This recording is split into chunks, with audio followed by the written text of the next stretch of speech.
What's up, guys, and welcome back to my reading journey. Hope you're all doing absolutely fine. And today we're gonna continue with the Daily Stoic. Alright, so here's gonna be two more meditations.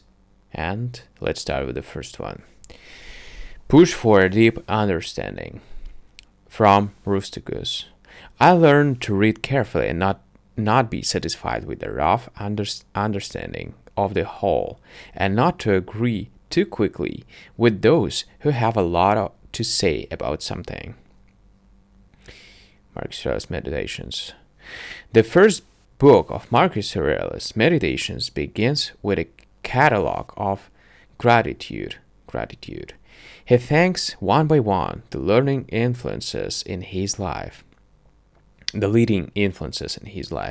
One of the people he thanks is Quintus Junius Rusticus, a teacher who developed in his student a love of deep clarity and understanding, a desire to not just stop at the surface when it comes to learning. It was also from Rusticus that Marcus was introduced to Epictetus. In fact, Rusticus loaned Marcus his personal copy of Epictetus' lectures. Marcus clearly wasn't satisfied with just getting the gist of these lectures and didn't simply accept them on his teacher's recommendation. Paul Johnson once joked that Edmund Wilson read books as though the author was on trial for his life.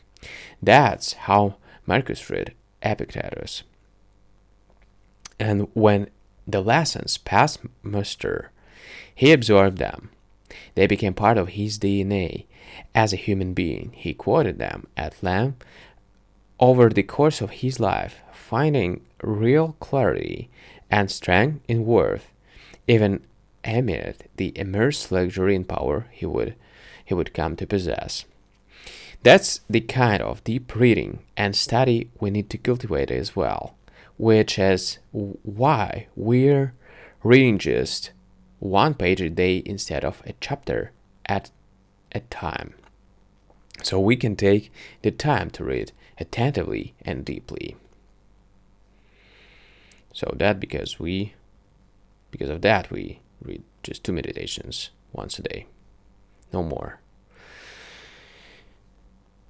The only prize. What's left to be prized?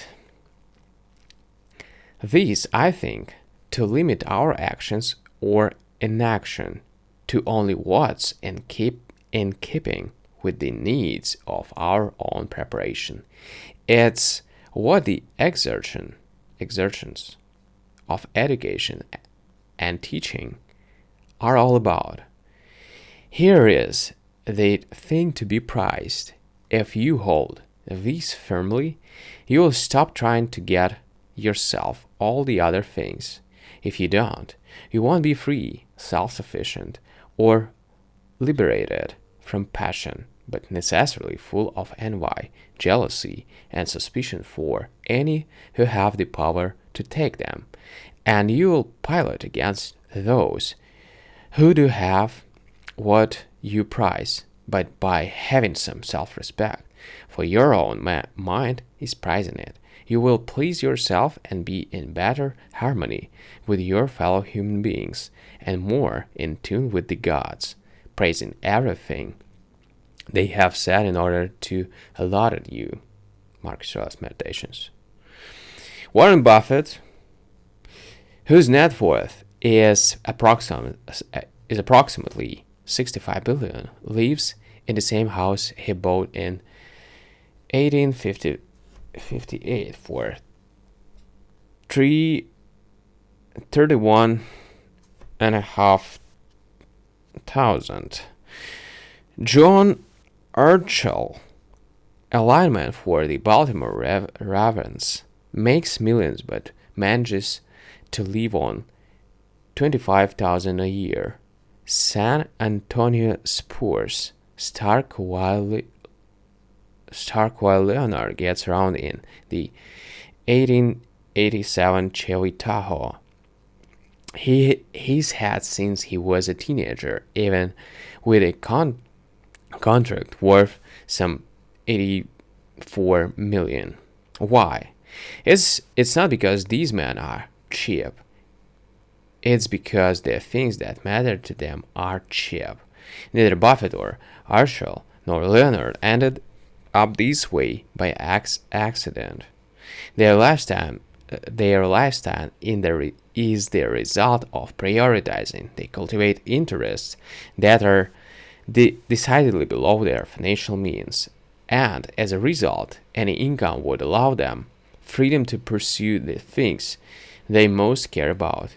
It just happens that they became wealthy beyond any expectation. This kind of clarity about what they love most in the world means they can enjoy their lives.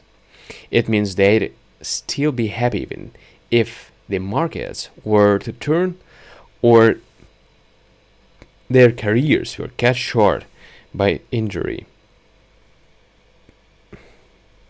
The more things we desire and the more we have to do to earn our attain those achievements, the less we actually enjoy our lives and the less free we are. Alright, guys. Yeah, the great one. So, thank you for joining me today, and we're gonna continue tomorrow. See you. Bye.